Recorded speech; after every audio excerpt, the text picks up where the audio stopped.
Je m'appelle Rachel. J'ai 32 ans. Et au moment où ma couverture de bébé faite main a atterri dans la poubelle, quelque chose en moi est devenu parfaitement immobile. Mon frère l'a à peine dépliée avant de la tenir entre deux doigts comme si c'était une serviette sale. Les cadeaux bon marché n'ont pas leur place ici, a-t-il annoncé assez fort pour que chaque invité de la baby shower l'entende. Quelques personnes ont fixé leur assiette. Quelqu'un a ri nerveusement. Sa femme enceinte a tendu la main vers lui, mais il s'est écarté et a laissé tomber la couverture sur des gobelets écrasés et du papier cadeau déchiré. Il n'avait aucune idée que sous sa doublure bleue se trouvait une enveloppe contenant une lettre de notre père, une clé en laiton, et des documents liés à un cadeau valant plus que tout ce qui se trouvait sur la table des cadeaux réunis. Je me suis approché de la poubelle, j'ai sorti la couverture, je l'ai pliée soigneusement et je l'ai serrée contre ma poitrine. Je n'ai pas discuté ni pleuré. J'ai simplement regardé mon frère jusqu'à ce que son sourire faiblisse, puis je suis parti. 3 heures plus tard, mon téléphone a sonné. Sa voix tremblait. « Ma sœur, qu'as-tu caché dans cette couverture? Est-ce que c'est à propos de la maison de papa? » Rachel, réponds-moi. J'ai regardé l'email de confirmation que mon avocate m'avait envoyé 20 minutes plus tôt et j'ai souri. C'était le cas, ai-je dit. Mais tu n'as plus à t'inquiéter.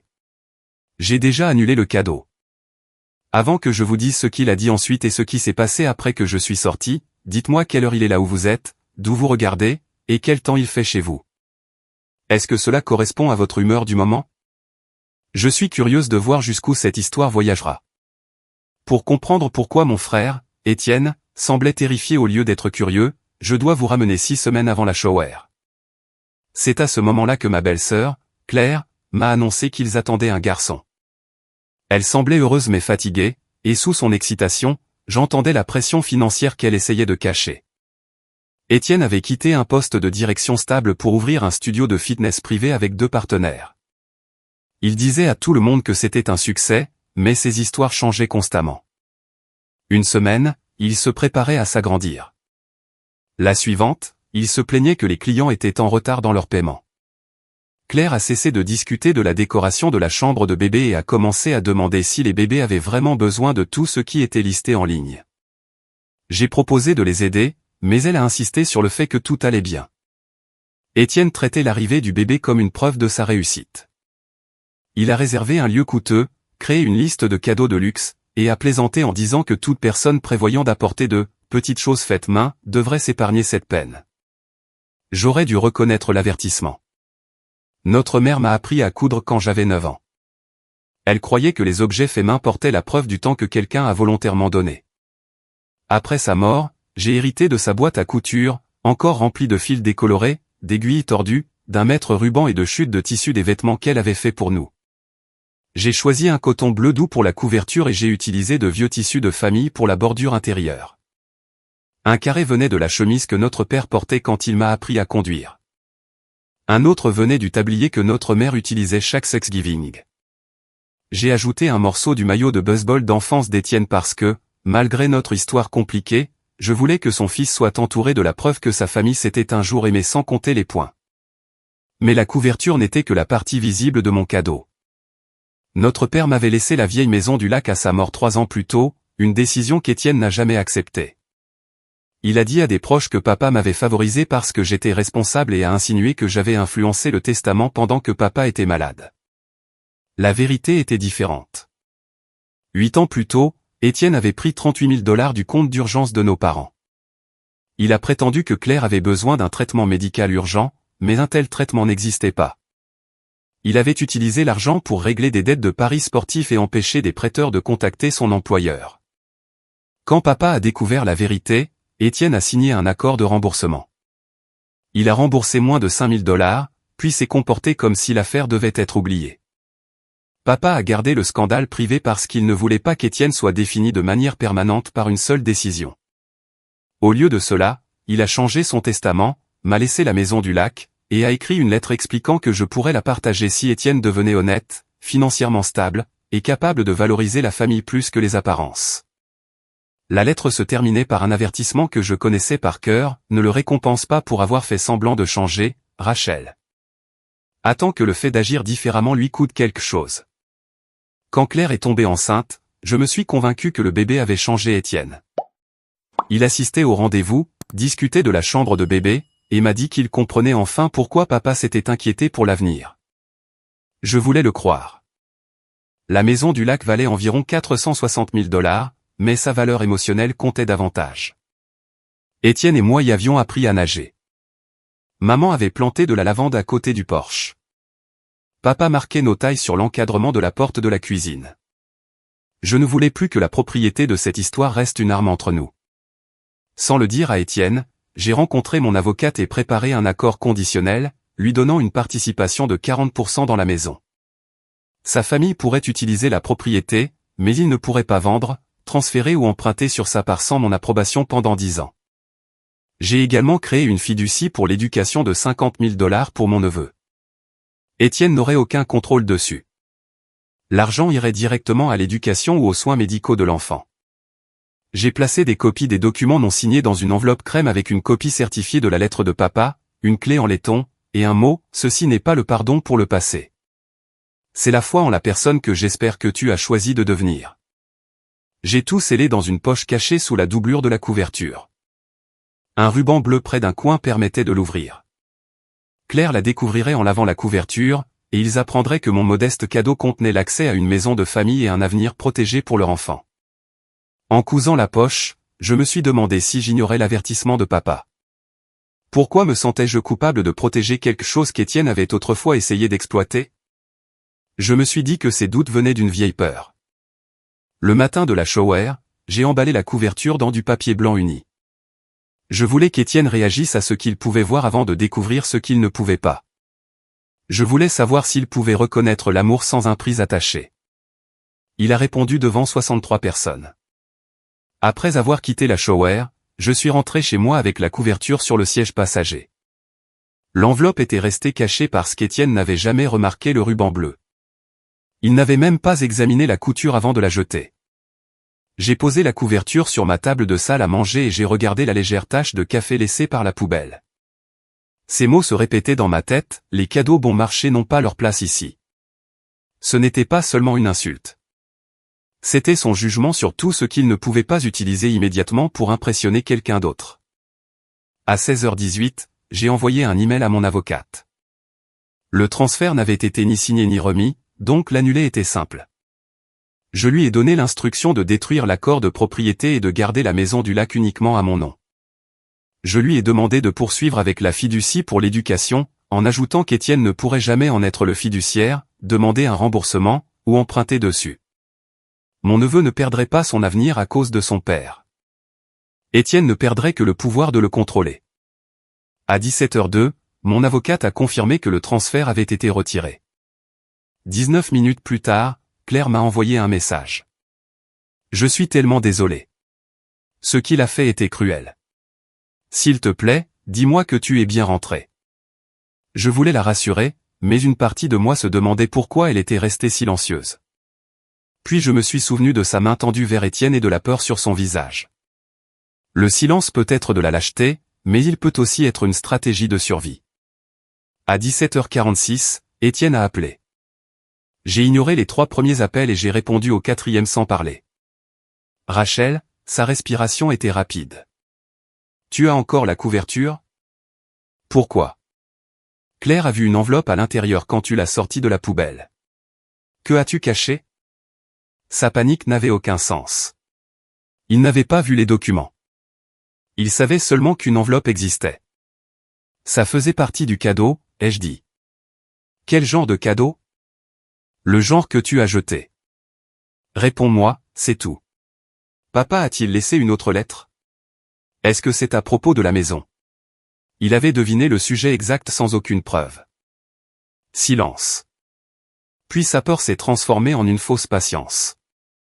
Parce que tu ramènes toujours tout à cette propriété. Je sais que tu penses que papa a eu raison de te la laisser. Je n'ai pas mentionné la maison. Toi, si. Il a prétendu que la shower avait été stressante et a dit que mon cadeau avait l'air déplacé. À côté de la poussette de designer, ai-je demandé. Il a adouci sa voix. Reviens. On mettra la couverture sur la table, on prendra des photos, et on recommencera à zéro. Tu veux des photos avec le cadeau que tu as qualifié de bon marché? J'ai fait une erreur. Non, tu as décidé que les apparences étaient peu commodes. Sa voix s'est durcie. Qui avait-il dans l'enveloppe? J'ai ouvert l'email de mon avocate. Une participation de 40% dans la maison du lac, une clé, la lettre de papa, et des informations sur une fiducie pour l'éducation de 50 000 $. Quelque chose a heurté le sol à l'autre bout du fil. Tu mens. Non. Tu allais me donner une partie de la maison. J'envisageais de le faire, à des conditions qui protégeaient la propriété. Où sont les papiers? Annulés. Qu'est-ce que ça veut dire? Que le transfert n'aura jamais lieu. La fiducie reste pour ton fils, mais tu n'y auras aucun accès. Sa réponse ne fut pas la honte. Ce fut la rage. Tu as annulé des centaines de milliers de dollars à cause d'un seul commentaire. Tu as jeté mon cadeau à la poubelle. C'était une couverture. Et voilà le fond du problème. Il a exigé que j'apporte les documents le lendemain et a promis de signer toutes les conditions que je voulais. Je lui ai dit qu'il n'y avait plus de documents à signer. Tu ne comprends pas ce que tu fais, a-t-il dit. Explique-moi. J'avais fait des plans basés sur cette maison. Ma prise sur le téléphone s'est resserrée. Quel plan? Il a fait une pause, puis a prétendu qu'il parlait de futurs plans familiaux. Tu as fait des plans financiers impliquant une propriété que tu ne possédais pas, ai-je demandé. Il a évité de répondre. Nous devons discuter de cela en privé avant que tu ne crées un problème pour tout le monde. Cette phrase a révélé la vérité. Étienne n'avait pas peur de perdre un cadeau inattendu. Il craignait quelque chose qui était déjà enclenché. Qui est le tout le monde, ai-je demandé. Ne m'enquête pas comme si j'étais un criminel. Je ne t'ai pas traité de criminel. Tu le pensais. Je pense que tu en savais plus sur mon plan que tu n'aurais dû. Il m'a accusé d'agir avec une supériorité morale parce que papa m'avait fait confiance. Au lieu de discuter, j'ai baissé la voix. Que as-tu dit à la banque, Étienne? La ligne est devenue silencieuse. Finalement, il a demandé, qui t'a parlé? Il n'y a pas eu de déni, seulement la question instinctive de quelqu'un qui identifie un témoin. Merci, ai-je dit. C'est tout ce dont j'avais besoin. J'ai mis fin à l'appel. Il a immédiatement envoyé plusieurs messages, prétendant d'abord que j'avais mal compris, puis accusant Claire d'avoir révélé des informations privées. Il a dit que papa serait dégoûté par ma rancune, a promis de s'excuser publiquement, et a menacé de dire à la famille que j'utilisais mon neveu comme moyen de pression. Son dernier message disait « Ne contacte personne à propos de la maison avant qu'on ait parlé ». J'ai transféré les captures d'écran à mon avocate, puis j'ai demandé à Claire si Étienne avait dit à quelqu'un qu'il s'attendait à recevoir une partie de la maison du lac. Sa réponse est arrivée 5 minutes plus tard. Je pensais que tu savais. Il m'a dit que le transfert était garanti. C'est à ce moment-là que mon humiliation est devenue quelque chose de plus dangereux. Étienne croyait que la partie de valeur de mon cadeau lui appartenait déjà, alors il pensait pouvoir insulter la couverture sans risquer ce qui était caché à l'intérieur. Mais s'il avait promis la maison à Claire, à qui d'autre l'avait-il promise? Le lendemain matin, ma meilleure amie, Lucie, est arrivée avec du café, un scanner portable, et une expression qui me disait qu'elle avait plus que de la sympathie à offrir. Lucie connaissait Étienne depuis l'université et n'avait jamais aimé la façon dont il me parlait, mais elle le tolérait parce qu'elle savait que je voulais la paix. Quand j'ai répété ces mots, j'avais fait des plans basés sur cette maison, elle a fermé les yeux. Je dois te montrer quelque chose, a-t-elle dit. 3 semaines plus tôt, Étienne l'avait contactée via les réseaux sociaux. Parce qu'elle gérait des contrats immobiliers commerciaux, il lui avait demandé quels documents un prêteur exigerait pour un prêt commercial garanti par un bien immobilier en copropriété. Lucie a supposé que la question était hypothétique jusqu'à ce qu'il envoie une photo de la maison du lac et écrive « Ma sœur va me transférer 40% à la naissance du bébé. Ça vaut environ un demi-million. J'ai besoin de savoir à quelle vitesse je peux utiliser ma part comme levier. » Je ne lui avais jamais dit le pourcentage. Lucie m'a montré 11 messages. Étienne me qualifiait d'« assez sentimental pour signer n'importe quoi si je présente ça comme une affaire de famille ». Il disait que le transfert l'aiderait à obtenir au moins 150 000 $ pour son studio. Quand Lucie l'a averti que des restrictions pourraient l'empêcher de l'utiliser comme garantie, il a répondu « Rachel n'ajoutera pas de restrictions. Elle se sent encore coupable. Papa m'a déshérité. Son dernier message était pire, le bébé arrive au moment parfait. Elle ne peut pas dire non sans avoir l'air sans cœur. Je me suis forcé à lire chaque message. Pourquoi ne me l'as-tu pas dit, ai-je demandé. Lucie a dit qu'elle l'avait confronté, mais il avait prétendu que j'avais déjà accepté et que je voulais qu'il rassemble des informations. Comme je lui avais mentionné vouloir faire la paix avec Étienne, elle l'avait cru. Seules 4 personnes avaient accès au brouillon, moi, mon avocate, son assistante, et l'imprimante du bureau où j'avais fait une copie. Puis je me suis souvenu de la visite d'Étienne à mon appartement 2 semaines plus tôt. Pendant que j'étais à l'étage pour parler avec Claire, il était resté seul dans ma cuisine pendant 20 minutes. Les documents se trouvaient dans un dossier bleu sous le tissu de la couverture sur ma table de salle à manger. Il les avait vus. Cela changeait tout.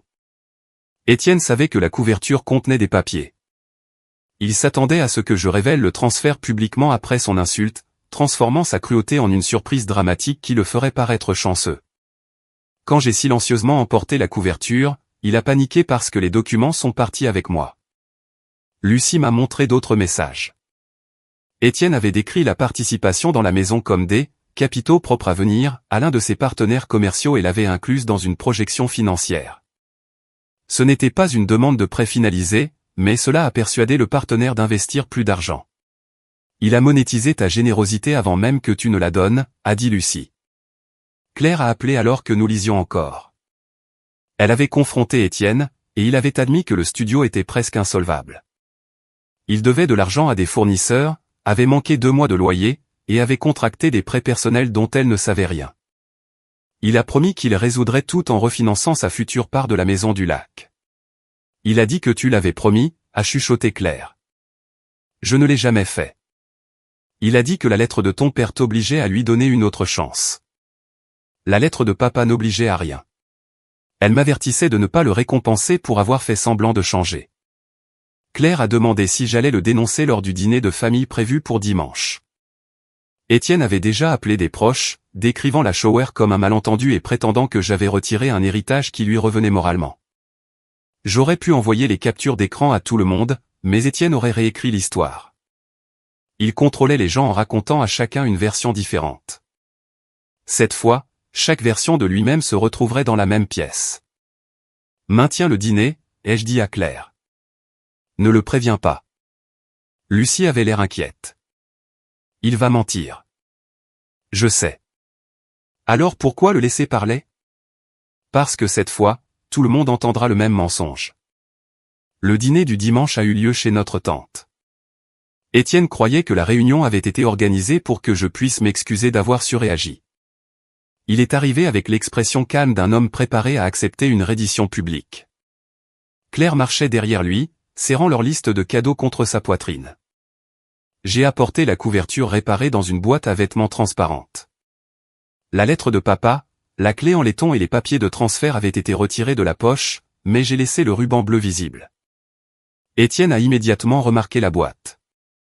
Je suis content que tu l'aies ramenée, a-t-il dit. Nous avons tous dit des choses que nous regrettons. Pas moi. La pièce est devenue silencieuse. Étienne avait passé 2 jours à appeler nos proches. Il a dit à un cousin que je retenais un bien familial par jalousie. Il a dit à notre tante que je punissais un enfant à naître et a prétendu que le testament de papa avait toujours été temporaire. J'ai posé la boîte sur la table basse. Son sourire s'est crispé. On peut régler ça sans en faire un procès.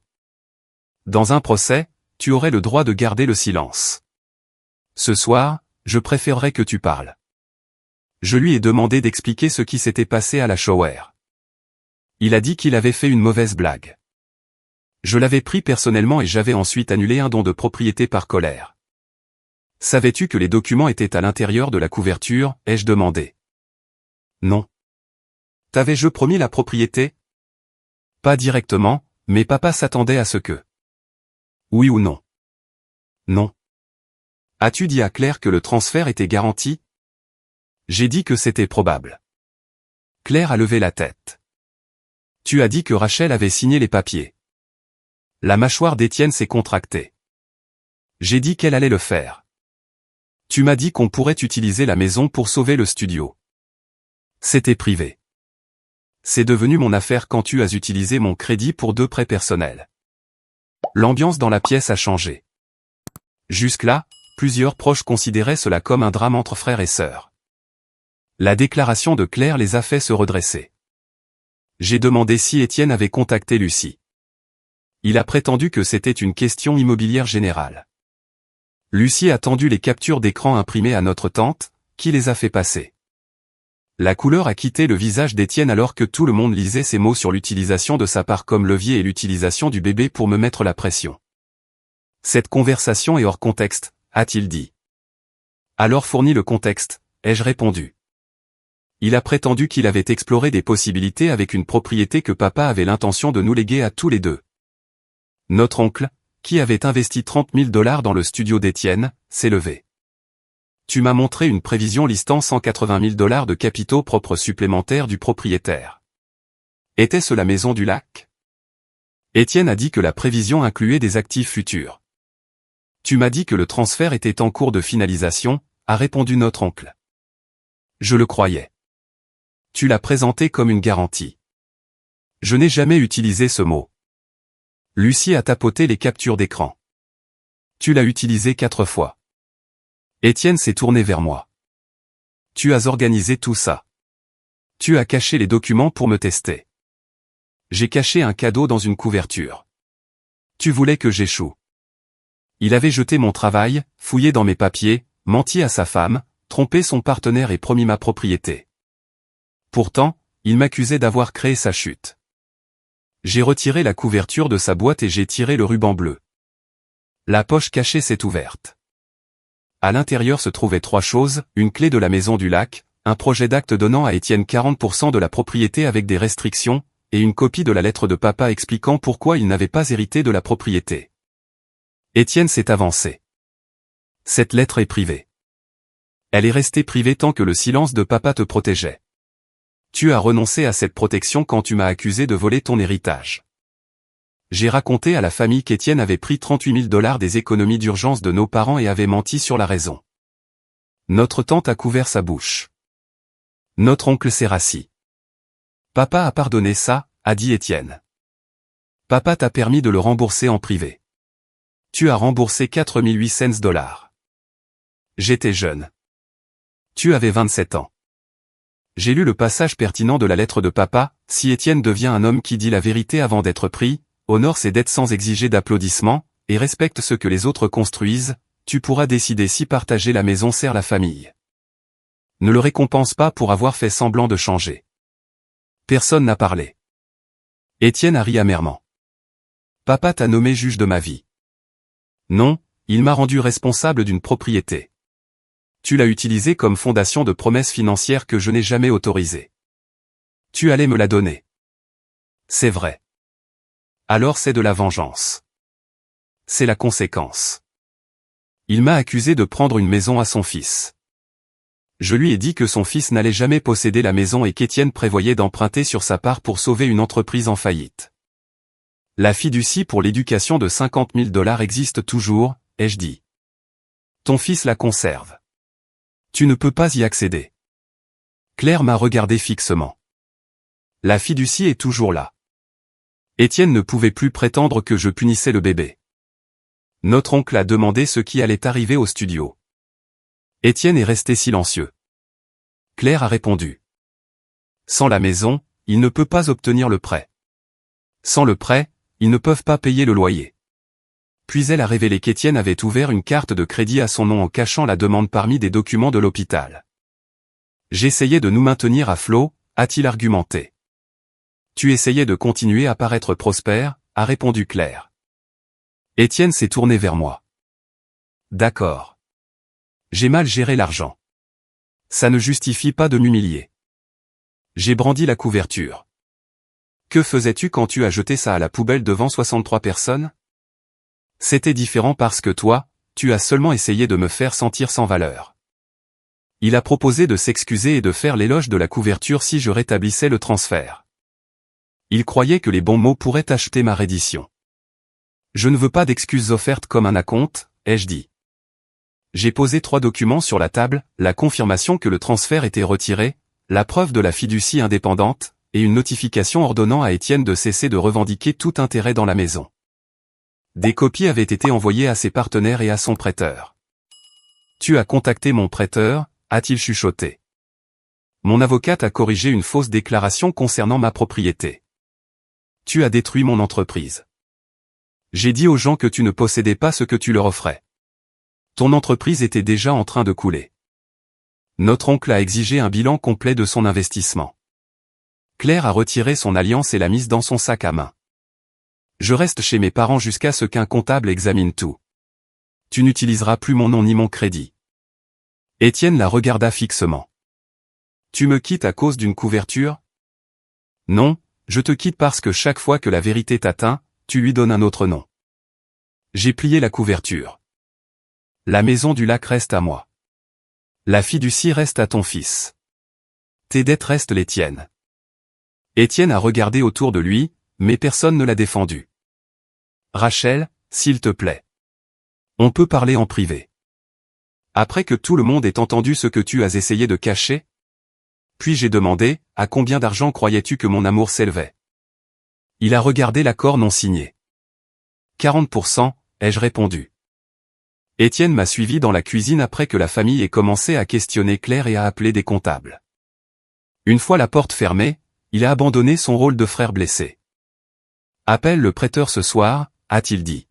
« Dis-leur qu'il y a eu un malentendu. » Il n'y en a pas eu. Je pourrais tout perdre. Tu as offert quelque chose qui m'appartenait. Il a argumenté que la demande de prêt était incomplète et a insisté sur le fait que le studio n'avait besoin que de 3 mois de plus. Claire avait entendu la même promesse 6 mois plus tôt. « Rachel, je suis ton frère, » a-t-il dit. Tu t'en es souvenu quand tu avais besoin d'une garantie. Il a commencé à négocier. Il a offert d'accepter 20% au lieu de 40%, a promis de ne pas emprunter dessus pendant 5 ans, puis a suggéré que je détienne sa part tout en lui permettant de la décrire comme un actif. Quand j'ai refusé, il a offert une partie du studio en faillite. Finalement, il a promis de rembourser l'argent de nos parents si je rétablissais le transfert après 1 an. Chaque proposition exigeait que je porte le risque tandis qu'il recevait un soulagement immédiat. « Tu penses encore que c'est une négociation ?» ai-je dit. « Qu'est-ce que c'est d'autre ? Une limite. » Il m'a accusé d'avoir toujours voulu la maison. Je lui ai rappelé que si c'était vrai, les documents de transfert n'auraient jamais existé. Je les ai créés parce que je croyais que tu avais changé. Jeter la couverture a exposé toutes les raisons pour lesquelles j'avais tort. Il a admis que le lieu coûteux, la pression de ses partenaires et la peur de paraître en échec l'avaient fait ressentir du ressentiment pour mon cadeau simplement emballé. Je pensais que les gens nous jugeraient, a-t-il dit. Alors tu t'es assuré qu'il me juge en premier. Il ne l'a pas nié. Puis j'ai demandé s'il avait lu les documents dans mon appartement. Après avoir évité mon regard, il a admis que oui. Pourquoi jeter la couverture si tu savais ce qu'elle contenait, ai-je demandé. Je pensais que tu m'arrêterais, que tu ouvrirais la poche et que tu révélerais le vrai cadeau. Tout le monde verrait le transfert de propriété, et la blague n'aurait plus d'importance. Sa réponse était pire que ce à quoi je m'attendais. Il avait créé une scène humiliante parce qu'il supposait que je le sauverais de ses conséquences et transformerais sa cruauté en un moment qui lui serait bénéfique. Quand je suis parti, tu as réalisé que je n'allais pas révéler le transfert, ai-je dit. Il a hoché la tête. C'est pour ça que tu as paniqué. Pas parce que tu m'as blessé. Ses yeux se sont remplis de larmes. Au début, non. C'était la première réponse honnête qu'il avait donnée sans alternative. Je lui ai dit que le comptable de Claire examinerait chaque compte, que ses partenaires recevraient des informations exactes, et qu'il commencerait à rembourser la dette restante envers la succession. Étienne a protesté qu'il ne pouvait pas rembourser 33 000 $ alors que le studio s'effondrait. Je lui ai rappelé son camion coûteux, ses montres, son équipement et son adhésion à un club privé. Tu veux que je vende tout ? Je veux que tu arrêtes de demander aux autres de financer ton image. Je lui ai donné les conditions pour un contact limité. Il devait donner à Claire l'accès à chaque compte et prêt, corriger ses mensonges aux proches et aux partenaires, commencer à rembourser la dette de la succession selon un échéancier de comptable, communiquer avec moi uniquement par écrit pendant 6 mois. Et accepter qu'il ne gérerait jamais la fiducie de son fils. Si je fais ça, qu'est-ce qui se passe ? Tu commences à reconstruire ta vie. Et la maison ? La maison ne fait pas partie de l'offre. Ses épaules sont tombées. Alors, tu ne me pardonneras jamais. Je supprime ton accès à ma propriété, à mon argent et à mon silence. Que cela ressemble à la perte d'une sœur dépend de ce que tu croyais qu'une sœur était censée être. Il s'est couvert le visage. Je ne sais pas comment réparer ça. Pour une fois, commence sans savoir que tu seras récompensé. Claire est apparue à la porte et a dit que son père venait la chercher. Étienne l'a supplié de rester. Tu as menti sur la maison, le studio et la carte de crédit, a-t-elle dit. Je ne sais pas quelle partie de notre vie est réelle. Il a prétendu l'avoir fait pour leur famille. Non, tu l'as fait pour éviter d'avoir l'air de quelqu'un qui a besoin d'aide. Quand il a commencé une autre excuse, elle l'a arrêté. Je n'ai pas besoin d'un discours. J'ai besoin de documents. Étienne a signé une autorisation permettant au comptable d'accéder à ses dossiers. Personne ne l'a applaudi ni ne l'a assuré que tout irait bien. Il avait toujours interprété le sauvetage comme de l'amour, alors peut-être que l'amour signifiait maintenant lui permettre de faire face à l'incertitude. Avant de partir, il a touché la boîte de la couverture. Est-ce que mon fils l'aura toujours? Oui. Puis-je lui parler de papa? Quand tu pourras raconter l'histoire sans te faire passer pour la victime. Il a hoché la tête et est sorti seul. Le studio de fitness a fermé 7 semaines plus tard. Le partenaire d'Étienne a trouvé des factures impayées, des prévisions inexactes et des dépenses personnelles cachées parmi les achats de l'entreprise. Aucune charge criminelle n'a été déposée, mais le prêteur a mis fin à sa demande de prêt, et notre oncle a exigé le remboursement par un accord formel. Étienne a vendu son camion, 2 montres et la plupart de son équipement commercial. L'argent n'a pas tout résolu, mais il a financé les premiers paiements de ce qu'il avait pris à nos parents. Claire est restée chez ses parents pendant 4 mois. Elle n'a pas immédiatement divorcé ni ne lui a pardonné. Elle a exigé des conseils financiers, une thérapie et une séparation légale de leurs dettes. Leur mariage est devenu quelque chose qu'il reconstruirait par une honnêteté soutenue ou perdrait par le refus d'Étienne de changer. Pour une fois, le résultat dépendait de ses choix. Certains proches m'ont accusé d'être trop dur, mais la plupart ont changé d'avis après avoir appris qu'Étienne avait raconté une histoire différente à chaque personne. Quelques-uns ont insisté sur le fait que les affaires de famille devaient rester privées. J'ai demandé quelle vie privée il voulait protéger, celle de la personne qui a menti, ou celle des personnes dont la confiance et l'argent avaient été utilisés. La vie privée peut protéger la guérison. Mais elle peut aussi devenir la pièce où la manipulation survit. La maison du lac est restée à moi. J'ai changé les serrures parce que la vieille clé en laiton était devenue un symbole d'accès qu'Étienne avait supposé au lieu de le mériter. J'ai mis à jour mon plan de succession pour que la propriété profite un jour à mon neveu. Bien qu'Étienne ne puisse ni la contrôler ni la vendre, la maison resterait dans la famille sans devenir une garantie pour sa prochaine urgence. J'ai réparé la couverture moi-même. La tache de café s'est estompée mais n'a jamais complètement disparu. J'ai envisagé de remplacer le panneau endommagé, puis j'ai décidé de laisser la légère marque visible. L'histoire familiale ne devrait pas être modifiée jusqu'à ce que chaque signe douloureux disparaisse. Parfois, une tâche enseigne à la génération suivante où le soin a manqué. Avant de donner la couverture à Claire, j'ai retiré les documents financiers et la lettre de papa. À leur place, j'ai ajouté un mot pour mon neveu, cette couverture a été fabriquée à partir de morceaux de personnes qui t'aimaient avant de connaître ton visage. Elle a été un jour jetée parce que quelqu'un a confondu le prix avec la valeur. Elle a été récupérée parce que la valeur ne disparaît pas lorsqu'une autre personne ne la reconnaît pas. Puisses-tu devenir un homme qui traite l'amour des autres avec soin? Claire a lu le mot en tenant son fils de 3 semaines dans ses bras. Elle s'est excusée de ne pas avoir arrêté Étienne à la shower. Tu as tendu la main vers lui, ai-je dit. Je t'ai vu. Quand j'ai enroulé la couverture autour de mon neveu, sa main s'est refermée sur le carré découpé dans le maillot de baseball d'enfance d'Étienne. Cela m'a rappelé que mon frère était plus que ses pires actions. Il m'avait un jour fait confiance pour me tenir derrière lui pendant qu'il apprenait à frapper une balle et avait économisé des mois d'argent de poche pour m'acheter un livre d'anniversaire. Ce souvenir de ces choses ne m'obligeait pas à lui redonner accès à la maison. L'amour et les limites n'étaient pas opposés. Parfois, une limite était le seul moyen pour que l'amour survive sans devenir une permission pour l'exploitation. 9 mois après la shower, Étienne a demandé à me rencontrer dans un café public. Il avait suivi le plan de remboursement, continué la thérapie, et trouvé un travail salarié de gestion d'équipement dans un centre de rééducation. Il conduisait une vieille berline et ne portait pas de montre chère. Avant, je pensais que les conséquences signifiaient que les gens étaient contre moi, a-t-il dit. Maintenant, je pense que je qualifiais tout d'injuste parce que la justice exigeait que je donne quelque chose en retour. L'ancien Étienne aurait suivi cette déclaration d'une demande. Il ne l'a pas fait. Je suis désolé d'avoir jeté la couverture, a-t-il continué.